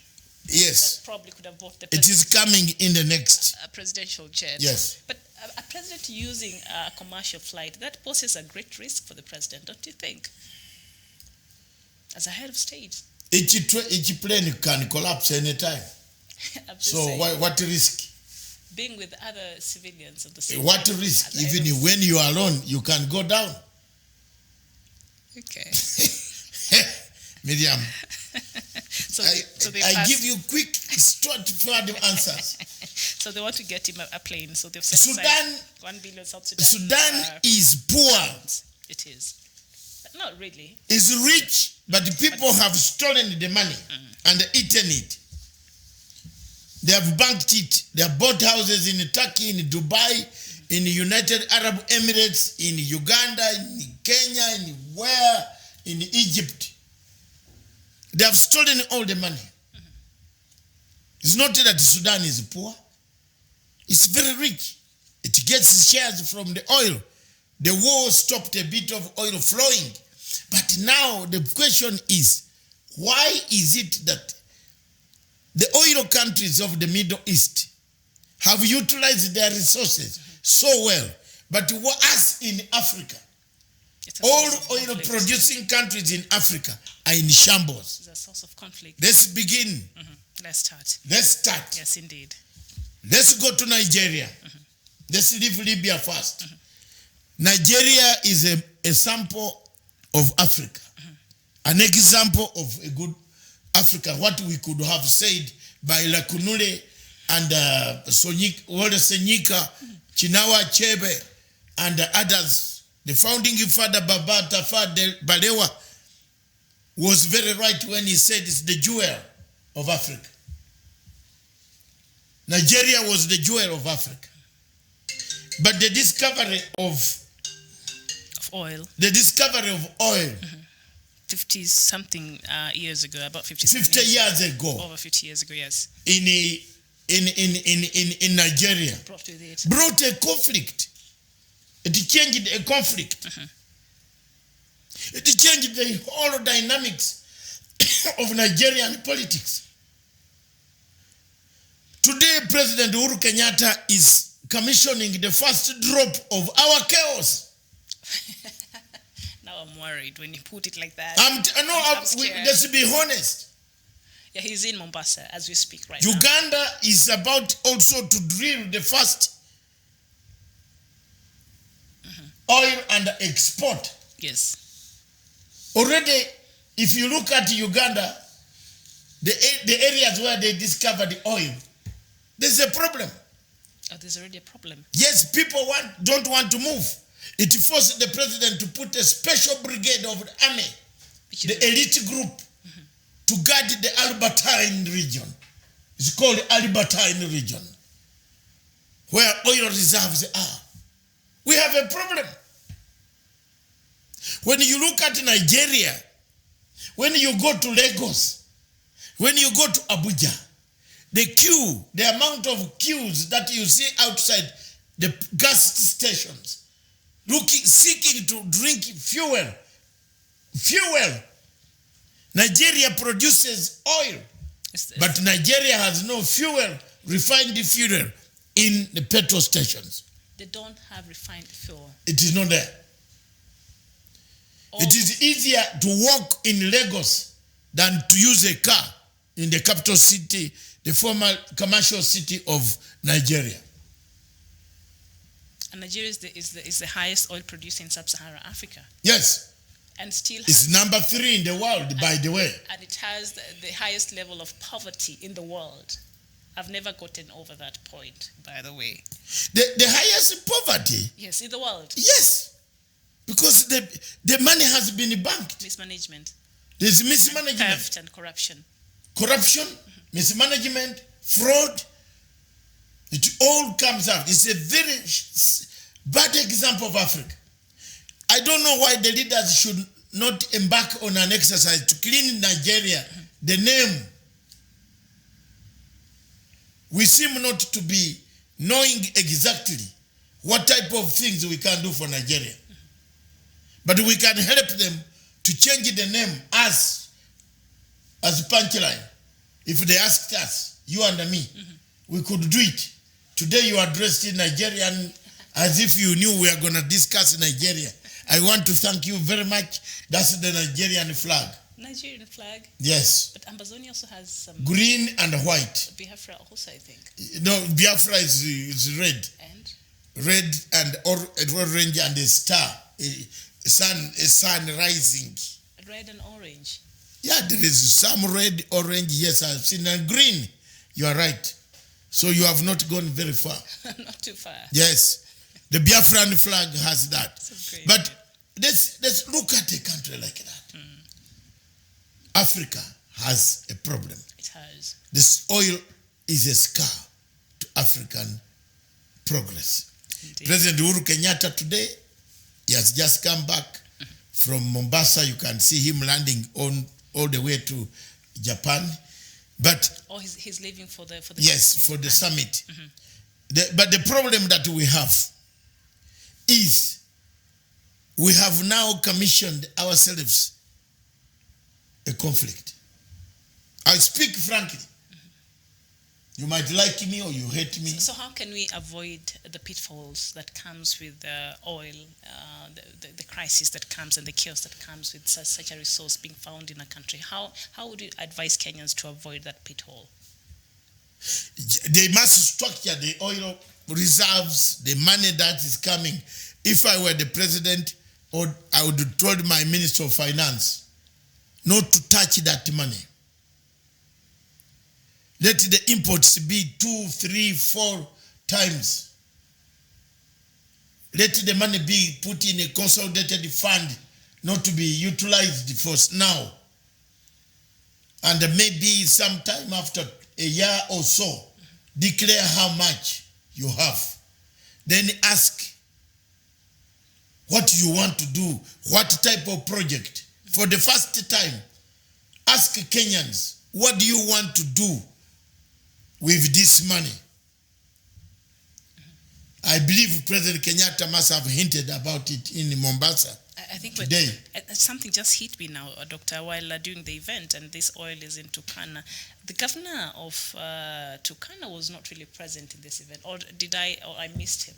Was he? He wasn't. Okay. Nanok, I didn't see Nanok. I did not see him, but his assistant, his deputy was there. Yes. Okay. Then he was represented. The deputy was there. Munyes, the minister for petroleum and oil, was there. They can represent the Turkana people. But I think the first money should be kept so that Kenya does not go on the Nigerian way. And of course, Nigeria remains... Which created a conflict in the Delta region. Till today. Up to today. The spillage of oil. Yes. There's still a case again with the Shell oil company until today. And God knows how to position this type of minerals. You have seen here how God has positioned the type of mineral called the oil in a very terrible situation. In Turkana. Yes. To climb Capedo Triangle, that the valley, there is a name for it. Yes. Siguta Valley. Siguta Valley.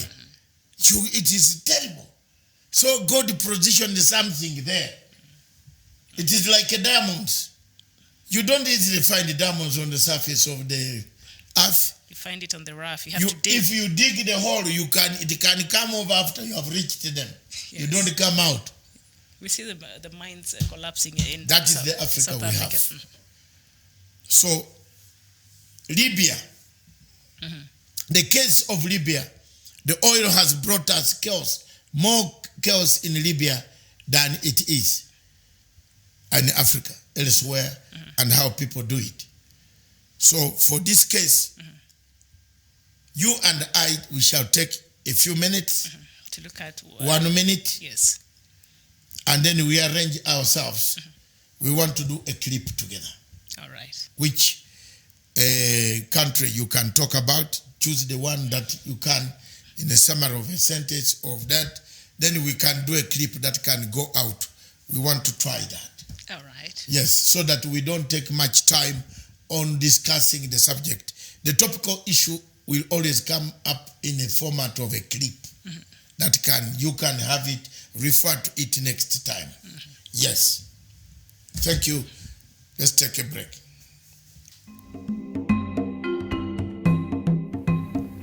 Thank you very much, viewers.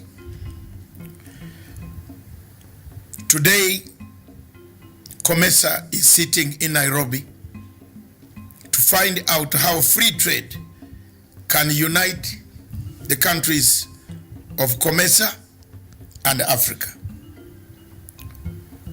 The trade in Africa has been a trade of cut off, cut on, put back, switch off, switch back.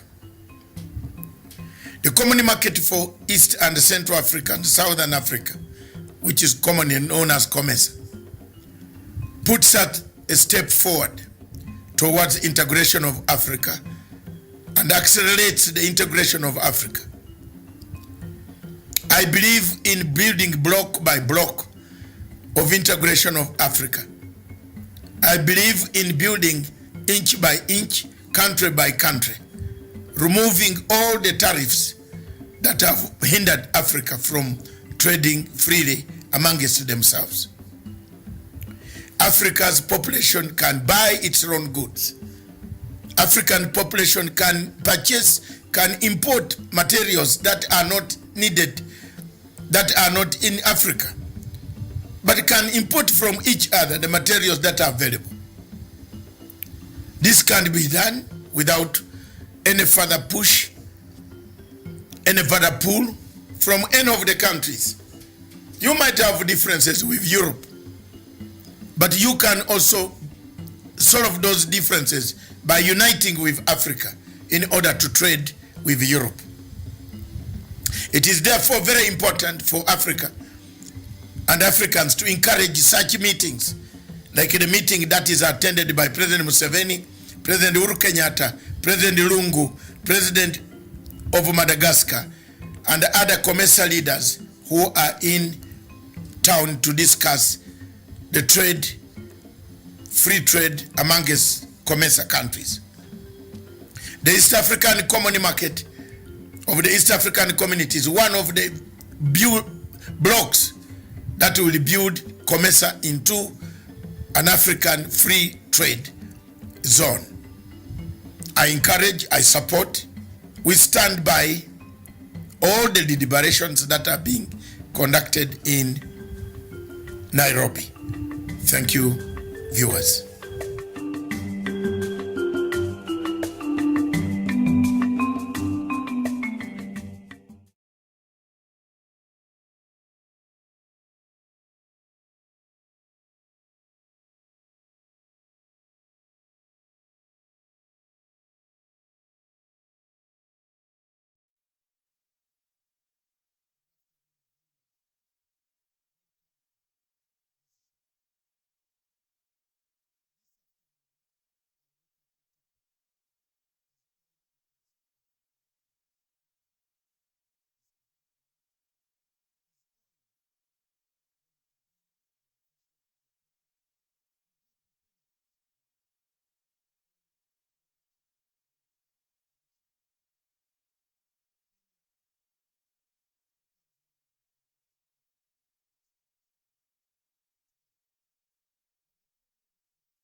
are rich.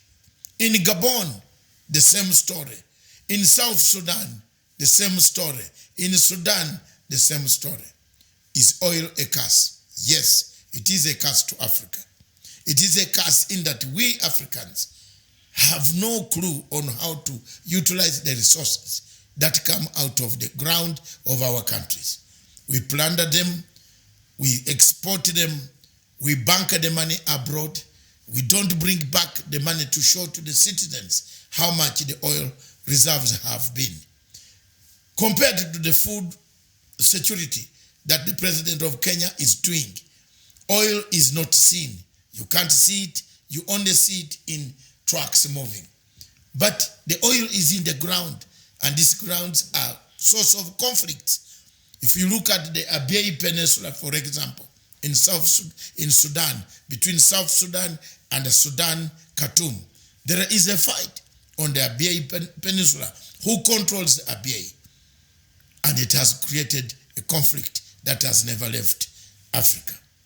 The oil reserves in Africa are a curse. Will it be a curse forever? If we are not careful, it could be. I leave it to you.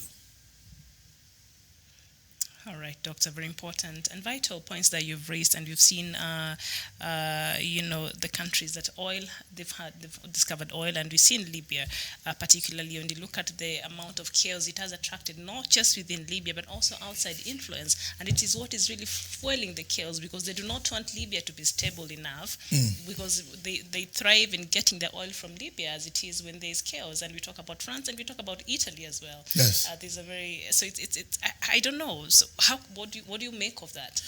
First of all, external factors apart, the natives themselves don't know what to do with the oil. That's it. They don't know. The only person who knew what to do with the oil was Gaddafi. It's Gaddafi, yes. But as soon as Gaddafi left power and was killed, maimed by the same men who wanted the oil, they wanted a free hand to export the oil, to explore the exploration of oil, removal of oil from Libya without tariffs, without paying taxation. That's what France wanted. And they killed Gaddafi. Gaddafi was not killed because he was a terrorist. Gaddafi was killed because he had actually utilized the resources of oil in Africa. Therefore, it qualifies my statement that oil is a curse. Leaders who handle oil in Africa rarely stay in power long. Look at how many presidents have been killed in Nigeria, from Baba Tafawa Balewa since the discovery of oil. Since they discovered oil. Many of them have gone down.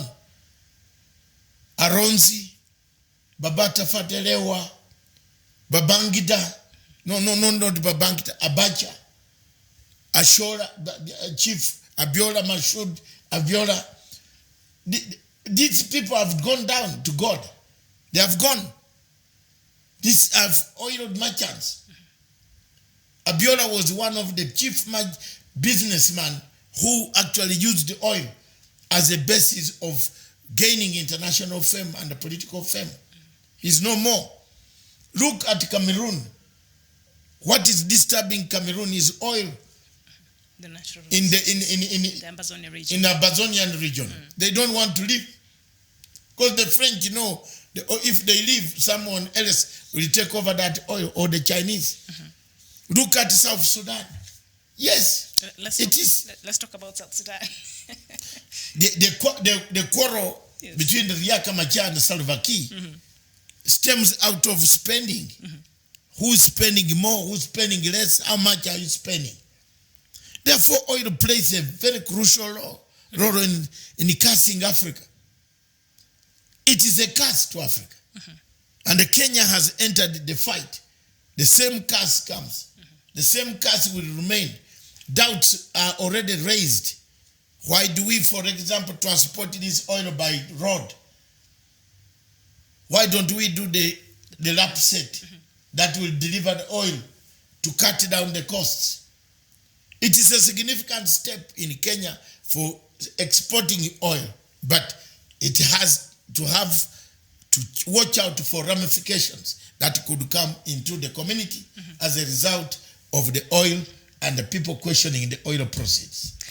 Okay, and a very important point that you're raising, but also in South Sudan, critics are saying that the country's oil must be part of their agendas because in the peace talks, because South Sudan's huge oil wealth has so far failed to translate into prosperity for the majority. Instead, it has been an axis of instability in the country, culminating to the vicious battle for control of the oil fields in recent past. So the oil matter or the oil agenda must be part and parcel of the peace talks, but we've not heard it being discussed at all. This is one of the root causes of the war in South Sudan, the oil, and it has not made it to the main agendas while they're discussing these peace talks. They have to discuss the management of this precious commodity they have, but that is instead bringing more chaos than it is a blessing to South Sudan.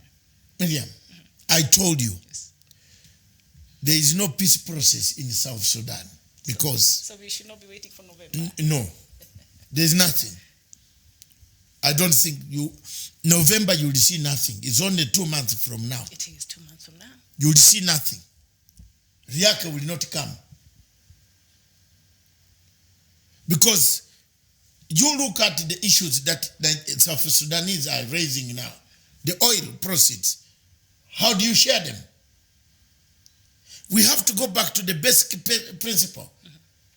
The formula of breaking the cycle of violence. The cycle of violence still remains in South Sudan. We have not broken it. It's still there. Violence still continues. Yes. The violence continues. The violence kills. The violence destroys. The violence is still there. You cannot have a peace process where people are still not accountable for what they did. 384,000 people perished in the war that was barbarically done.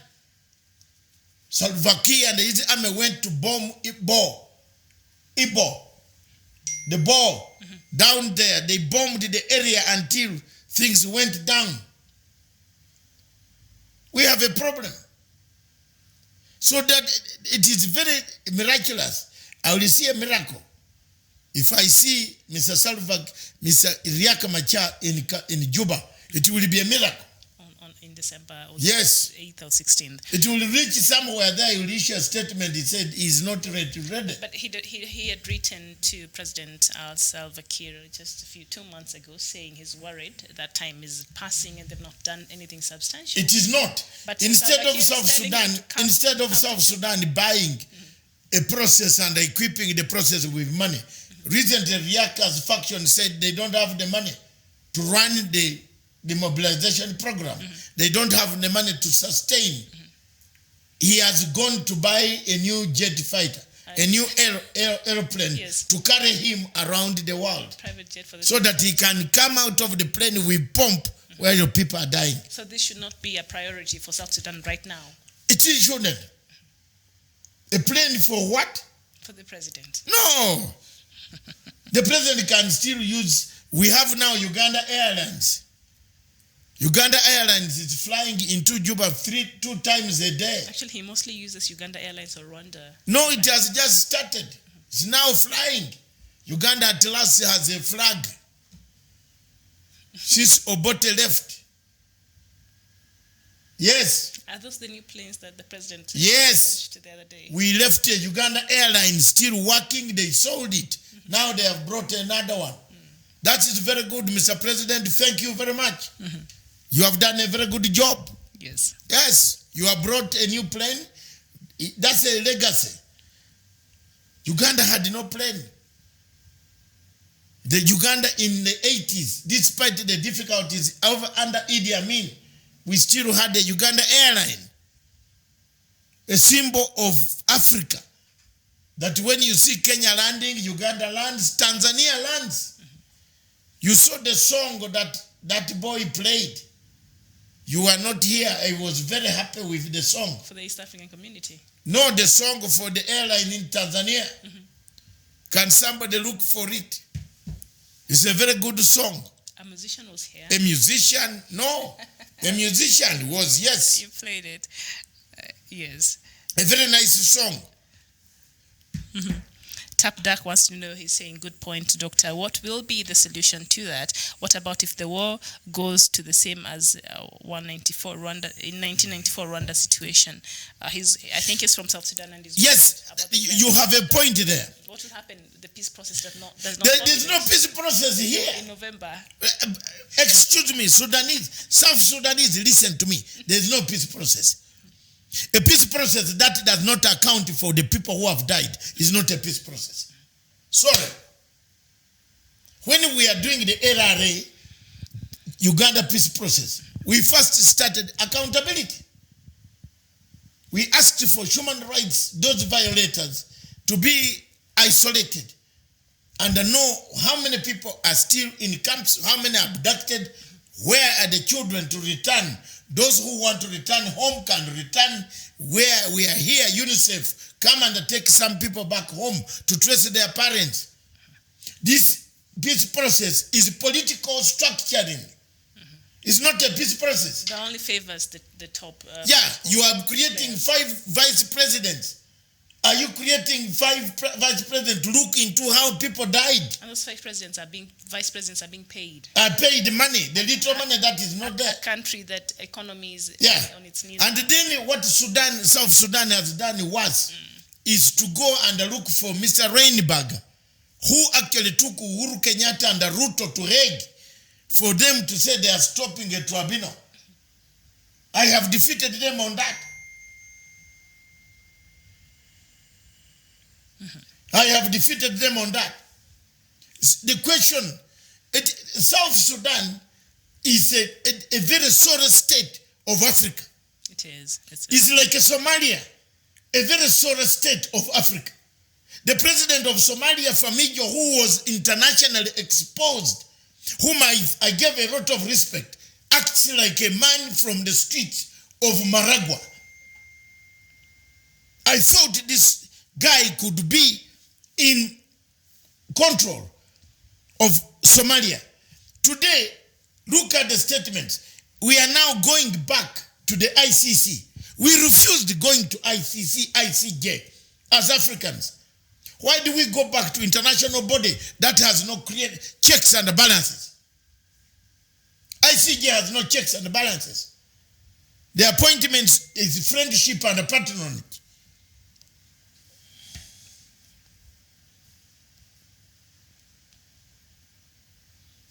It is patronage. Somalia has embarrassed us. We have lost blood in Somalia. My brothers and sisters in Uganda have died, but it has embarrassed us as Africans. There's nothing coming out of Somalia. Just as there's nothing coming. What peace can you collect? What peace can you collect in Somalia? Yes, in Somalia or even South Sudan. And I wonder how far they've gone with the peace process. South Sudan, Somalia, they are the same. In fact, South Sudan is going to fall into a pariah state, more fragile than it's because it has tribes.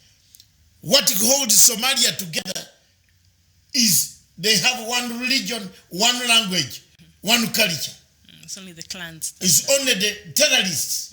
The Al-Shabaab terrorists who have segregated themselves.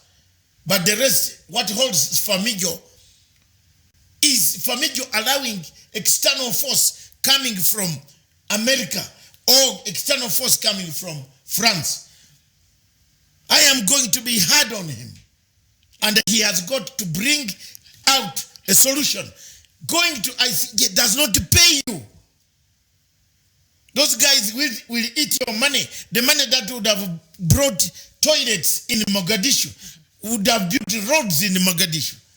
We are now turning it to go to say a battle in foreign land. It's stupid. Very stupid, malicious, sardonic, prudish. And I cannot take anything less than that as an African. Famijo is not older than me. I'm older than Famijo. So he should listen to us. Some of us in Africa whose brothers have sacrificed, Kenya has sacrificed, Uganda has sacrificed, Ethiopia has sacrificed.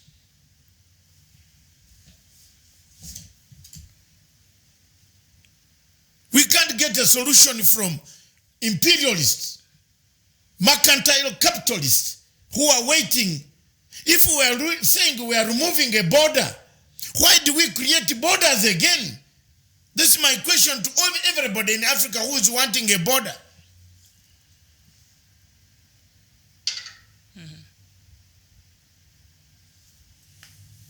Someone is raising a very important point here, Dr. Phil Filipov. You're saying, what a topic. I gave this topic to my students some 5 years ago. Is black gold really a blessing or a curse to the black continent? It's a curse. And from all in summary, it's a curse. Look, Kenya today has exported oil. That's the beginning of the trouble. Unless we get this money, don't bring that money and put it in national coffer. Bring it back to the people. To the people. As a sacrifice. And the President Uhuru Kenyatta, you are watching me. Build roads and hospitals. Build roads, hospitals. Don't put it in national coffer. It should have a because the rotiches will eat it. And then confuse us. Then a conflict will arise. Hello? I hope Rotich is not coming back there. No, he can't. Okay. I told you he will never. So Phil, the last of your statement. And this week we are arresting more. 2 ministers. They ate money from the Tarek Dam. Tarek Dam, yes. Get ready with your jacket. It's to go down. Yes. A long night at the police cell. A long night at the police, Muthaiga. Rubbish people. How do you steal? You saw the Italian coming here, a mafia from Sicily, from Terreno. He came and stole the money and took it. Sicily. And you are signing documents with him. You as a minister, don't you question? Don't you question? Where is the money for Ntare Dam? Where is it? So the other time I was asking for Kerero, Amaro Dam, and they said I'm mad. Another gentleman came out to postured and said, it is only 7 billion, not 21. We have a bank guarantee. Where is the bank guarantee, Mr. Deputy President? Where is it? No. We ask the questions, man. You are not going to threaten everybody in the world. No. This corruption. Now you are sending oil.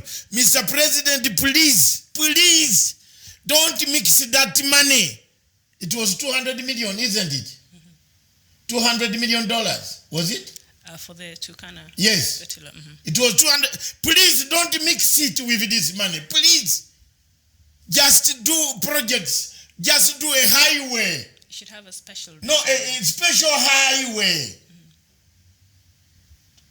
to the Capedo Triangle. However long it takes. Let's connect. Let that road be like the Great Eastern train. You remember when you go to United States to take the longest train from where? Yes. East to west. The Great Eastern. If I were President Uhuru Kenyatta, I would make sure that money is kept for the years he's in power in a consolidated special fund that he doesn't mix it with national funds. Or it has a curse. Or other revenue. Yes, a curse. Kabisa, utaona. But I'm sure some people's hands are already itching. They want to hold on. Oh, yes. So don't mix it there. Let that money come. In fact, you start a big project. Let bulldozers go that side. All the bulldozers. Start digging a road. That's why in the dams should go that start digging a road from Kitale, from Baringo. Get these guys water boreholes. Irrigation. In that irrigation water boreholes, whether you dig under there is not. Even people use Uganda style to pacify Capedo Triangle.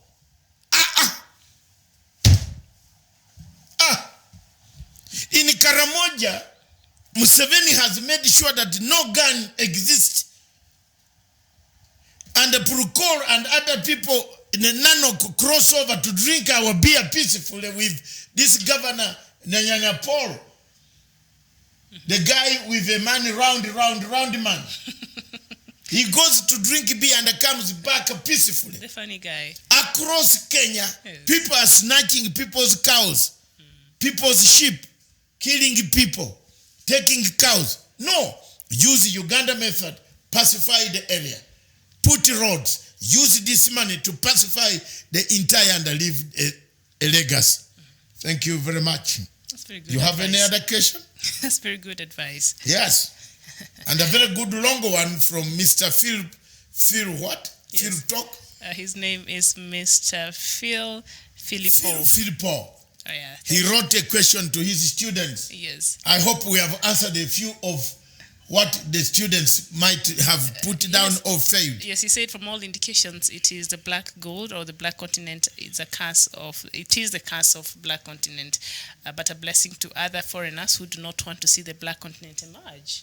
Very interesting point there. But it is a pity because this is done with the complicity of our own very people, like the people in Nigeria. That is very sad, yes. It's sad. Even like the people in South Sudan. People in the DRC. Sad. Also. DRC Congo. Look at the diamonds. Yes. Who the leaders. Kabila has mining rights for over 50 companies. Mining rights. Yes. Complacency. The sister carries these diamonds in special briefcase and special jets. Lands in African countries. She's so beautiful. People start looking at the beauty while releasing the gold. Wagaya Wagwan.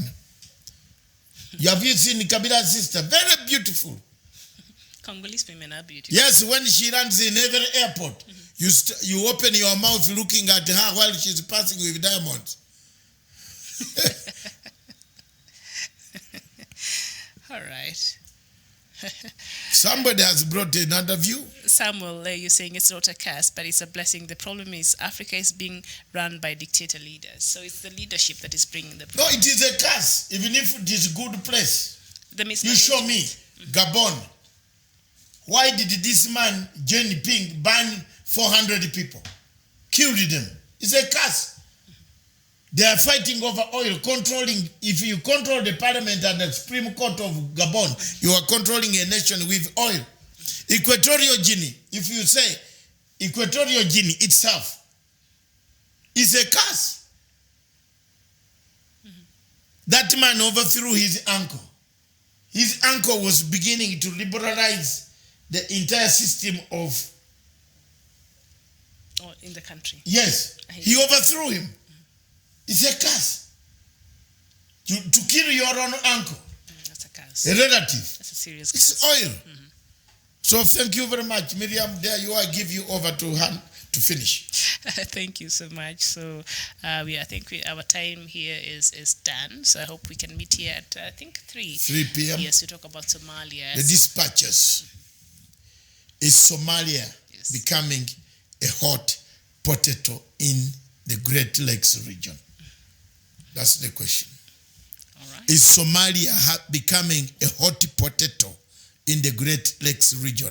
What are the factors? Who are behind Somalia's disintegration and who are putting fire in Somalia's government, Somali government, in order for them to turn on the neighbors?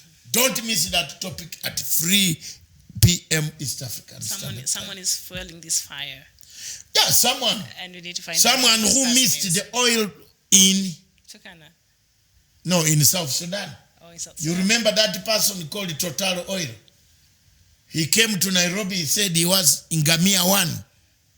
He didn't get in Ngamia 1. He crossed over to Sudan, to Somalia. He settled there. As soon as he arrived in Somalia, Somalia chased Turkey away. Somalia chased Arab Emirates away. Somalia brought in Qatar. Where does Qatar stand? Qatar is a magnet of very serious neo-colonial. I will tell you today. We'll talk about it Yes. at 3 p.m. And John Let's Clark, not finish the good sweetness. Yes. Let's Yes. wait for 3 p.m. Yes, John Clark, you only imagine when Miriam is around. And John Clark, nice to God see you. bless you. Thank you so much. He was not keeping you company. No, he didn't. Come on, John. He kept on, Let's allowing his cousins to harass me. to harass you. Yes. He comes with the cousins as well. Yes, he has some cousins. I know who he is. John Clark, we discovered who you are. Nice to see to you too, John. Yes. So hopefully you can join us at 3 p.m. as we talk about Somalia. And is it becoming a hot potato in Africa? Is it the hot potato of conflicts in East Africa? Okay. Modify that. All right. Because we solve this, we're about to solve this. Another...